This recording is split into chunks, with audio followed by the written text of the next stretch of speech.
집사님 반주 좀 해주시겠어요? 마지막 33절 말씀은 다 아시는 말씀이시죠.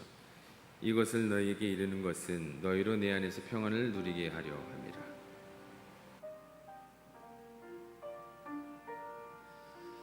제가 잘은 못하지만 이 말씀을 찬양으로 하나님께 영광을 올려드립니다.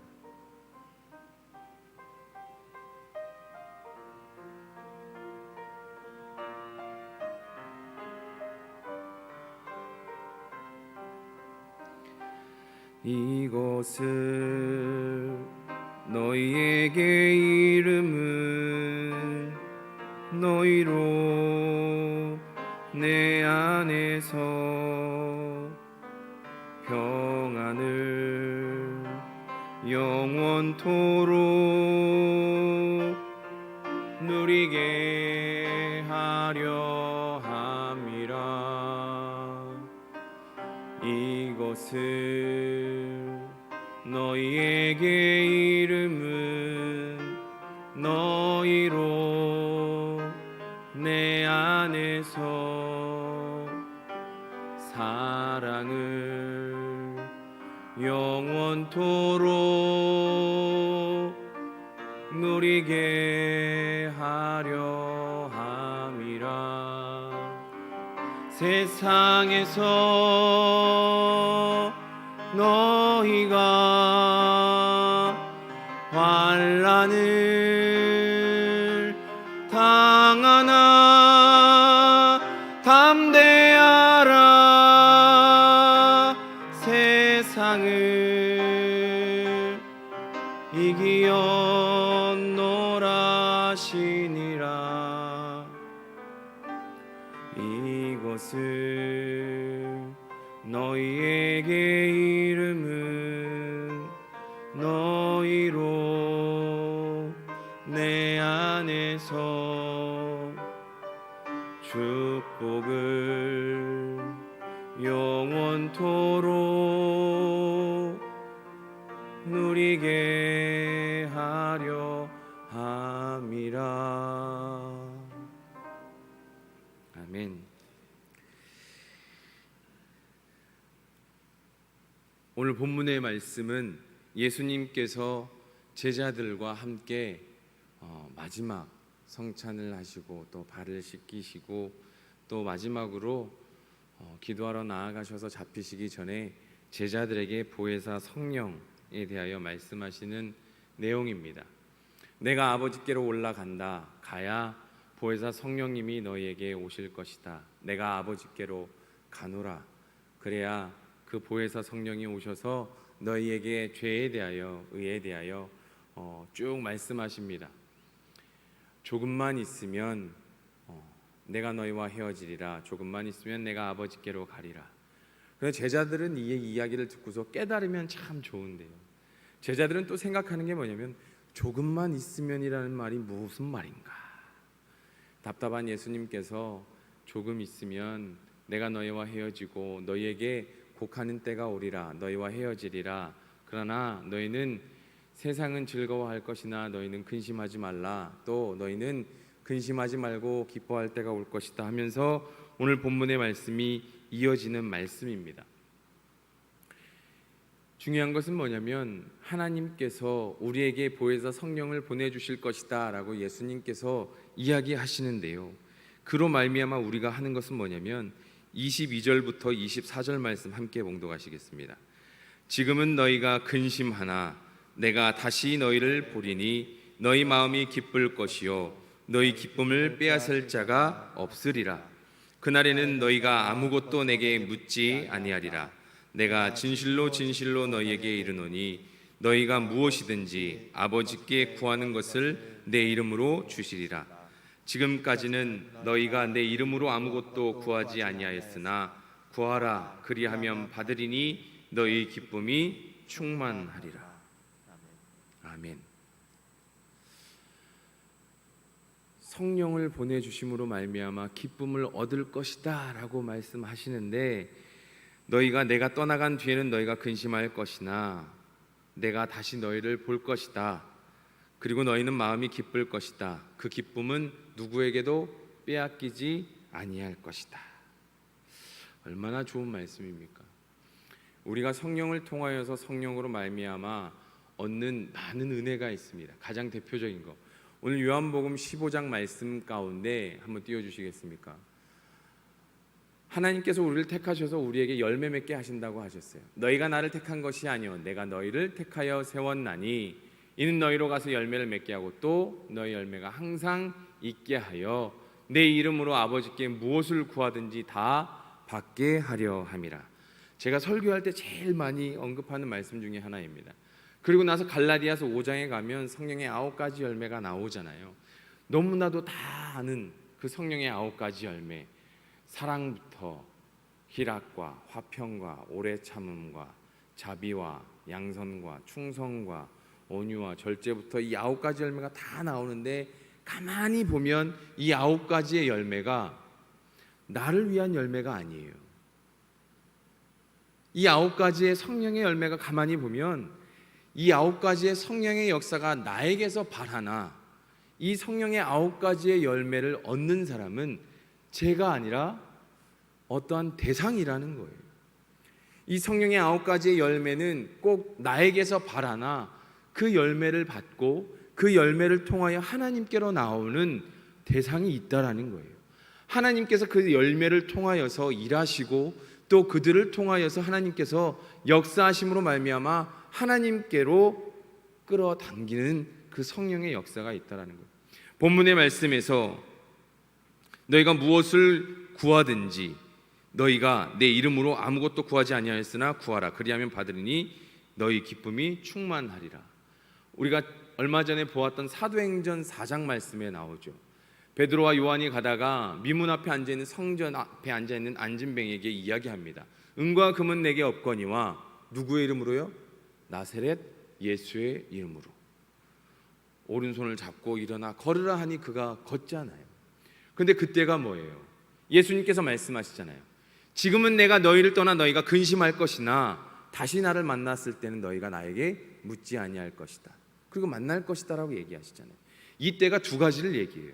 예수님이 부활하신 이후에 그때, 또 하나는 성령님을 만난 그 성령님을 통한 초대교회 역사, 또 오순절 마가다락방에서 예수님을 승천하신 이후에 성령을 만난 그 역사하심, 이 두 가지의 때를 이야기하는데 오늘 본문의 말씀에서 나오는 그날에가 바로 이 때를 이야기합니다. 성령이 우리 안에 내주하신다라는 거, 예수님께서는 제자들에게 계속 이야기하세요. 그런데 정말 답답한 건 뭐냐면 제자들이요 못 들은 척해요. 그런데 못 들은 척하는 게 아니라 듣고 싶은 것만 들어요. 제가 오늘 22절부터 보았지만 16절 초반부터 보면 예수님께서 22절부터 하시는 말씀을 동일하게 1절부터 쭉 하세요. 내가 이것을 너희에게 이름은 너희로 실족하지 않게 하려 함이니 사람이 너희를 출교할 뿐만 아니라 때가 이르면 물은 너희를 죽일 자가 생각하기를 이것이 하나님을 섬기는 일이라 하리라. 그들이 이러한 일을 할 것을 하면서 쭉 나와요. 그러면서 내가 너희를 떠날 것이다. 그러나 내가 너희에게 다시 올 것이다. 보혜사 성령을 보내주실 것이다. 쭉 얘기했어요. 그런데 제자들이 고민한 단어는 뭐였습니까? 조금 있으면. 그냥 조금 있으면요. 그것만 생각하는 거예요. 그런데 오늘 본문의 말씀에서 제자들이 참 재밌습니다. 예수님이 하신 말씀 중에 뭐라고 말씀하세요? 아버지께 구하는 것을 내 이름으로 주시리라. 너희가 무엇을 구하든지 아버지께 구하는 것을 내 이름으로 주시리라. 구하라 그리하면 받으리니 너희 기쁨이 충만하리라. 그러면서 쭉 말씀하세요. 그때 나중에 제자들이 30절에 하나님께로 나오심을 우리가 믿사옵나이다 라고 고백해요. 듣고 싶은 단어만 들어요. 바랬던 것만 듣고서 믿는다고 고백하는 거예요. 얼마 전에 조유나 양이라는 이 친구, 초등학교 5학년인데 부모님과 같이 5월부터 6월까지 제주도로 한 달 체험을 간다고 갔어요. 돌아와야 될 때가 됐는데 돌아오지 않아서 학교에서 선생님이 실종 신고를 했습니다. 뉴스에도 많이 나와서 우리 성도님들 아실 거예요.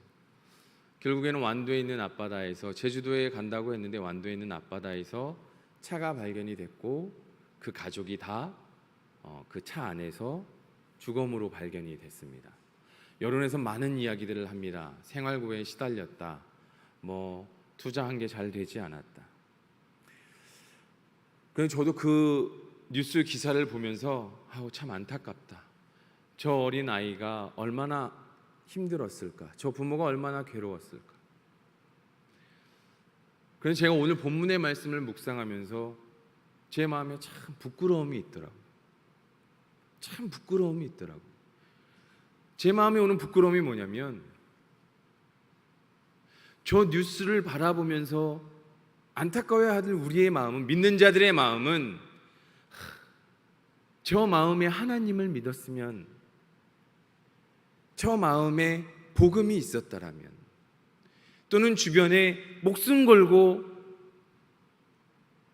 하나님의 사랑을 전하는 자가 누군가가 있었더라면 저 영혼이 저렇게 안타깝게 가지 않았을 텐데.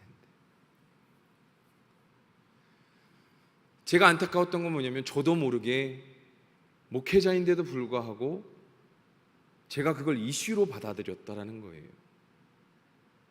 그걸 오늘 본문의 말씀을 준비하면서 깨달았다라는 게 너무 부끄러운 거예요. 예수님께서 제자들에게 성령을 이야기하시고 예수님을 믿고 성령을 바라는 우리가 성령의 9가지 열매를 맺으며, 그 열매를 맺으며 살아가라고 말씀하시는 그 예수님 앞에 하나님께서 우리를 택하셔서 열매를 맺게 하실 것이다라고 말씀하셨는데, 매일 하나님 앞에 찬양하고 말씀 바라보고 기도하는데 내 안에 정말 성령의 열매로 뉴스에 나오는 것들을 바라보며 기도하는 안타까운 그 정말 살아있는 성령의 역사하심이 내 안에 있는가? 그냥 남들과 똑같이 하나의 뉴스로, 이슈로 바라보진 않는가? 그렇기에 예수님이 말씀하시나 깨닫지 못하는 제자들의 모습이 내 모습은 아닌가?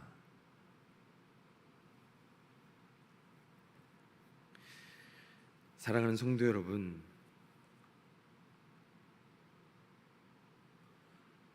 예수님께서 다시 부활하셔서 제자들에게 오셨을 때에 기쁨이 있을 것이다 라고 말씀하셨습니다. 그런데요, 제자들과 헤어질 때 슬픔이 있잖아요. 슬프지 않겠습니까? 지금과 다르게 고대의 제자는요, 스승과 함께 모든 것을 같이 합니다. 먹고 자고 생활하는 모든 것을 같이 합니다. 감히 스승의 발자취를 밟을 수 없어서 질문도 쉽게 할 수 없어요. 눈치를 보다가 조심스럽게 한마디 건네요. 가르침을 주실 수 있으시겠습니까? 그게 그 옛날의 스승과 제자의 모습이에요. 그렇게 살던 제자들의 모습 가운데, 예수님과의 모습 가운데 어쨌든 제자들이 성령을 받지 못하고 믿음이 부족하나 믿고 따랐던 예수님이 이제 떠난다 하셨을 때 이들에겐 당연히 슬프지 않겠습니까? 근심이 있지 않겠습니까? 그런데 예수님께서 이들에게 이야기하세요. 다시 만날 것이다. 그리고 그때가 기쁨이 될 것이다. 그때 만날 때에 너희가 나에게 질문하지 않을 것이다. 왜요? 당연히 깨달을 것이기 때문에. 무엇으로요? 성령으로요. 그런데 사랑하는 성도 여러분, 우리는 삶 가운데 깨닫고 계십니까? 하나님 앞에 질문하지 않고 모든 것을 담대히 세상을 이기었노라 말씀하시는 그 예수님을 믿으며 그 어떤 것에도 물음표를 던지지 않으며 느낌표로, 성령과 동행하심으로 말미암아 그 느낌표로, 또 내 믿음의 마침표로 하나님 앞에 믿음으로 살아가고 계십니까? 지금도 우리는 물음표를 가지고 매일 내 삶을 가지고 기도하고 계시진 않으십니까? 예수님께서 십자가에 못 박혀 죽으셔야지만이, 돌아가셔야지만이 시작이 돼요. 무엇이요? 구원의 역사가요. 예수님이 죽으셔야 구원의 역사가 시작이 돼요. 그리고 부활이 이루어져요. 그로 말미암아 온 인류가 죄 사함을 받아요. 그러므로 말미암아 하나님의 뜻이 온전히 이루어집니다. 그런데 이 뜻을 아는 사람은 유일하게 예수님밖에 계시지 않았어요. 그런데 이 뜻을 이제 알 수 있게 예수님께서 나로 말미암아가 아니라 누구로 말미암아요? 이제 너희가 성령으로 말미암아 깨닫게 하신다라는 거예요. 그 말은 뭐냐면 하나님의 뜻을 깨달아 알므로 말미암아 나와 같이 이 땅의 것이 아니라 하나님의 뜻과 계획을 바라보며 나아가는 믿는 자의 모습으로 너희의 모든 삶을 책임져 주시는 하나님 앞에 온전히 너희가 복음만을 위하여 나아가는 자가 될 것이라고 말씀하시는 거예요. 사랑하는 성도 여러분, 세상은 죽음이 끝이라고 이야기해요. 그러나 믿는 우리는 죽음이 시작이라고 이야기합니다. 우리가 죽을 때에 구원이 시작되는 줄 믿으시기 바랍니다. 그러한 믿음의 고백이 우리에게 있기를 간절히 소원합니다. 그래서 우리는 구원을 믿는 자의 믿음은 이 땅의 것을 바라보지 않는 게 맞는 거예요. 우리가 죽어야 우리의 육이 죽는 것도 죽는 거지만 우리의 심령이, 내 의가, 내 생각이, 내 경험이 내가 죽어야 내 안에 계신 하나님이, 내 안에 계신 성령님이 역사하시는데 내가 자꾸 안 죽어요. 자꾸 내 경험으로 내가 살아요. 내가 죽어야 할진데.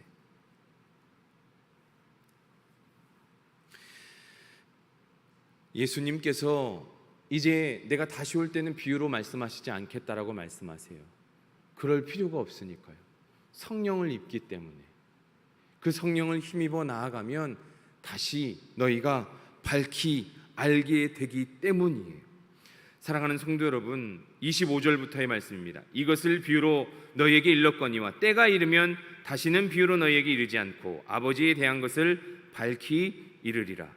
그날에 너희가 내 이름으로 구할 것이요 내가 너희를 위하여 아버지께 구하겠다 하는 말이 아니니 이는 너희가 나를 사랑하고 또 내가 하나님께로부터 온 줄 믿었으므로 아버지께서 친히 너희를 사랑하심이라.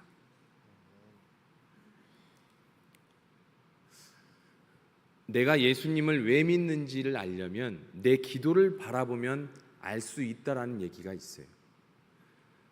그게 무슨 말이냐면 내가 어떤 기도를 하고 있느냐가 지금 내 믿음을 이야기한다라고 얘기해요. 내 신앙의 중심을 얘기한다라고 얘기해요. 건강을 이야기하고 건강을 바라보면 내 신앙이 지금 건강을 바라보고 있고 내 가정과 내 사업과 내 자녀들을 바라보고 있으면 내 신앙의 고백이 거기에 머물러 있다라는 거예요. 사람의 신앙은 그 기도를 넘어설 수 없다라고 이야기합니다. 사랑하는 성도 여러분, 예수님께서 우리에게 가르쳐 주신 기도를 보면 인류를 위한 기도예요. 내가 아닌 우리를 위한 기도를 하십니다. 사랑하는 성도 여러분, 우리의 기도가 나를 위해 나에게 국한되어 있는 기도가 되지 않기를 간절히 축원합니다. 내가 하나님 앞에 기도할 때 나만을 위한 기도가 되는 것이 아니라 하나님 나라와 뜻을 위하여 간구하는 기도. 오늘 본문에 나오는 기도가요, 내 이름으로 구하면 다 줄 것이다라고 말씀하시는 이 예수님의 말씀이 내 건강, 내 부를 위해 또 내 명예를 위해 구하라는 게 아니에요. 예수님께서 하신 이 말씀, 내 이름으로 구하라라고 내 아버지께서 주실 것이다라고 얘기하시는 이것은 무엇이냐면 하나님 나라와 영광을 위하여, 그 뜻을 위하여, 복음을 위하여 너희가 고난에 참여하는 자가 되고, 오늘 본문의 말씀 16장에 앞서 나오는 말씀처럼 사람들이 잘못 알아서 예수 믿는 나를 핍박하고 너희들을 핍박하고 너희들을 조롱할 것이나 또 믿는 자들이 출교를 당할 것이나 그럼에도 불구하고 예수의 이름으로 부르짖으며 구하라는 거예요. 그러면 주실 것이고 그로 말미암아 영광을 드러낼 것이라는 거예요. 그래서 성령이 임재하신 이후에 베드로와 요한이 미문 앞에서 예수의 이름으로 이야기한 이후에 많은 이들이 예수님에 대하여 듣고자 많은 이들이 모이잖아요. 5,000명이나 되는 자들이 모이고 또 예수님에 대하여 듣게 된다는 거예요. 사랑하는 성도 여러분, 그렇게 성령을 사모하며 복음을 위하여 나아가는 우리가 될 때에 하나님께서 우리의 모든 것들을 책임져 주심을 믿으시기 바랍니다. 오늘 본문의 말씀을요, 내 삶의 모든 것들을, 경제적이나 뭐 또 건강이나 이런 것들을 위해서 구하시라는 게 아니에요. 왜요? 구하지 않아도 다 아세요, 하나님께서. 그러면 아시는데 왜 기도하라고 하실까요? 왜 구하라고 하실까요? 한 가지예요. 하나님의 마음을 알게 하기 위해서, 하나님의 뜻을 깨닫게 하기 위해서, 예수님의 복음을 온전히 알게 하시기 위해서. 그래서 기도하라고 말씀하시는 거예요. 네 뜻, 네 생각, 네 마음이 아니라 내가 너에게 주고자 하는 성령으로 말미암아 성령으로 행하시는 그 일과 그 뜻을 깨닫기 위하여. 그래서 그 성령으로 행하시는 뜻을, 그 행하심을 따라 나아가면 어떨까요? 어려울 수밖에 없어요. 고난의 길일 수밖에 없어요. 힘들 수밖에 없어요. 왜요? 성령의 9가지 열매를 이뤄내는 게 전부 다 보면 사랑과 희락과 화평과 또 온유와 절제와 충성과 다 괴롭지 않겠습니까? 그런데요, 그게 다 기쁨이 될 것이라고 얘기해요. 더 중요한 건 뭐예요? 그걸 펼쳐 나아갈 때 담대하라. 내가 세상을 이겼노라. 내 안에서 평안을, 평강을 얻게 하기 위함이라고 말씀하십니다. 사랑하는 성도 여러분, 우리가 복음을 위하여 시작할 때, 내가 죽을 때 시작이 되는 줄 믿으시기 바랍니다. 예수님이 이제 십자가에 나아가시면 시작하기 위해 나아가시잖아요. 근데 우리가 기도로 구할 것은 성령님을 간구하고 복음을 위하여 내가 무엇을 할까 기도하시는 거예요. 그래서 이 시간에 옆에 계신 분하고 이렇게 인사하시면 됩니다. 뭐라고 인사하시냐면, 이 자리에 나와주셔서 복음이 시작되었습니다. 함께 인사하시겠습니다. 이 자리에 나오셔서 복음이 시작되었습니다. 이게 무슨 말이냐면요, 하나님의 복음을 듣고 내 마음에 말씀을 두고 나아갈 때 하나님께서 역사하신다라는 거예요. 조금 전에 말씀드렸던 것처럼 나를 위해서 있는 게 아니에요. 나를 위해서 있는 게 아니에요. 내가 잘 먹고 잘 살고 건강하기 위해서가 아니에요. 어떻게 하면 하나님을 나타낼 수 있을까를 고민해야 돼요. 그게 시작이에요. 그렇게 하려면 내가 죽을 수밖에 없어요. 내가 괴로울 수밖에 없어요. 그럴 때 하나님께서 오늘 마지막 33절의 말씀으로 예수님이 우리에게 힘을 주시고 위로하시는 거예요. 복음을 위하여 나아가지 않는 자에게 이 말씀을 주시는 게 아니에요. 잘 살기 위해서, 잘 먹고 잘 살기 위해서, 그것을 위해서 주시는 위로의 말씀이 아니에요. 복을 간구하는 자들에게 주시는 말씀이 아니라고요. 하나님의 나라와 영광을 위하여 고난받고 헌신과 수고하고 봉사하고 괴로운 이들에게 하나님이 위로의 말씀으로 주시는 말씀이 바로 오늘의 말씀 33절의 말씀이고, 우리가 찬양으로 고백했던 그 고백의 말씀이에요. 제가 TV를 봤는데요, 한 청소년이 나와요. 부모님 앞에 막 공부를 위해서 꾸중을 들어요. 부모님이 고생하시는 모습을 봐요. 그러고 나서 이 아이가 결단을 해요. 그래, 내가 오늘부터 열심히 공부해야겠다. 그리고 나서 이 아이가 열심히 공부해야겠다 하고 나서부터 하는 게 뭐냐면, 책상에 있는 책꽂이를 다 빼요. 그 책을 다시 높이대로 다 책꽂이를 다시 책꽂이에 책을 꽂기 시작합니다. 높이대로. 그리고 책 서랍을 열어서 연필을 다 깎아요. 그리고 다 놔요. 그 안에 있는 먼지를 다 청소를 해요. 그리고 나서 가방을 잘 놔요. 그리고 막 책상을 열심히 닦아요. 공부하려고 자기의 마음가짐을 깨끗이 하겠다고 3시간 동안 책상을 열심히 닦고 자기 방을 열심히 가꿔요. 그러고 나서 3시간 지나고 나니까 졸려요. 이 아이의 마음이 뭐냐면 3시간만 자고 일어나서 내가 공부해야지. 그리고 자요. 아침이 됐어요. 이제 시험 보러 가야 됩니다. 그리고 공부 못하는 아이들의 특징이 왜 이렇게 잘하냐면 제가 그랬어요. 제가 몇 번 해봐서 압니다. 되게 공감이 되더라고요.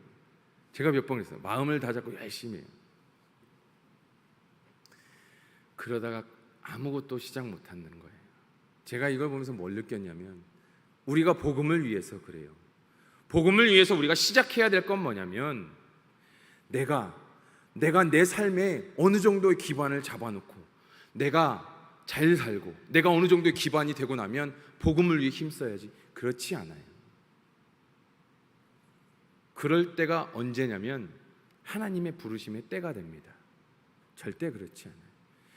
공부 잘하는 아이들은 언제부터 공부합니까? 지금부터 해요. 지금부터 공부해요. 지금도 공부하고 있어요. 복음을 전해야 되는 우리가 해야 되는 게 뭡니까? 지금부터, 이때를부터, 오늘부터, 주어진 모든 시간부터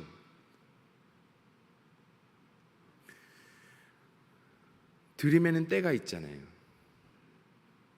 제가 청소년 아이들 고3 되고 나면 청년 대학교 1학년 되자마자 되는 아이들하고 고3 아이들하고 매주 기도회를 하고 청년 대학 1학년 될 때는 엄청 헌신을 바라고 열심히 신앙생활을 합니다.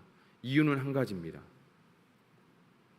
고3 때 아침부터 저녁까지 학교에 매여 있다가 대학교 1학년이 되면요, 하루에 수업을 한두 시간만 받고 나서 오면 수업 시간표가 한두 개밖에 없어요. 그러고 나면 이 아이들이 천국을 만난 것 같대요. 그럼 남는 시간에 뭐 하겠어요? 놀아요? 아니, 교회로 와라. 헌신을 바래요. 왜 그렇게 하냐면 그때 하나님 만난 아이들은 나중에 하나님을 떠나도 그때를 그리워해요. 제가 그때 그 아이들에게 가르치는 게 딱 한 가지가 있습니다. 제가 그 아이들과 함께 나누는 게 딱 한 가지가 있어요. 사실은 그 아이들에게 가르친다기보다 제가 그 아이들의 그때에 탑승해서 저도 엉겹결에 그 아이들 덕에 그 은혜의 때를 늘 받습니다. 왜요? 드릴 때가 있기 때문에 그래요. 드릴 때가 있어요. 내가 마음 먹고 이때에 드린다? 절대 그렇지 않아요. 그때는 하나님이 정하신 때예요. 사람이 정한 때는, 사람이 정한 날은 얼마든지 바꿀 수 있습니다. 취소가 가능합니다. 그런데 오늘 본문의 말씀에 그날에, 그때에, 예수님이 말씀하신 그날과 그때는 우리의 결정권이 없어요. 우리의 마음대로 할 수 있는 게 아니에요. 사랑하는 성도 여러분, 오늘이 하나님 앞에 드리실 수 있는 시간임을 기억하시기 바랍니다. 주어지는 모든 시간에, 주어지는 모든 순간순간에 충성을 다하여 최선을 다하여 최고의 것을 하나님 앞에 올려드리는 저와 우리 성도님들이 되시기를 간절히 축원합니다. 오늘 말씀이 재밌지 않아요. 즐거울 순 없어요. 그런데요, 중요한 건 즐겁고 재밌는 게 중요한 게 아니에요. 말씀에 우리의 삶을 비춰봐야 돼요. 내 신앙생활은 어떠한 모습인지, 내 안에 성령에 함께하는 모습으로 내 심령이 어느 위치에 있는지 제가 느낀 게 있어서 우리 성도님께 말씀드리는 거예요. 성도님들에게 잣대를 대는 게 아니라 조금 전에 말씀드렸던 것처럼 뉴스를 바라보면서 그걸 이슈로 그냥 넘겼다. 가슴 아파하지 못하고 지금 현실에 한국 교회가, 믿는 우리가 함께 저 모습을 바라보며 눈물을 흘리지 못하는 그 제 모습을 바라보면서 부끄러움의 제 모습에 꼭 함께 나눌 필요가 있다라는 느낌이 들어서 그래요. 사랑하는 성도 여러분, 부탁의 말씀드립니다. 33절의 말씀이 은혜가 되기를 원하시거든 내 삶을 위하여가 아니라 성령을 힘입어서 예수 그리스도의 이름으로 내 안에서 바라는 성령의 능력과 힘으로 세상에 빛이 되시기를, 소금이 되시기를, 하나님의 나라와 영광을 위하여 사시는 저와 우리 성도님들이 되시기를 간절히 축원합니다. 마지막 33절의 말씀은 조금 전에 했던 찬양으로 마치도록 하겠습니다. 함께 찬양으로 함께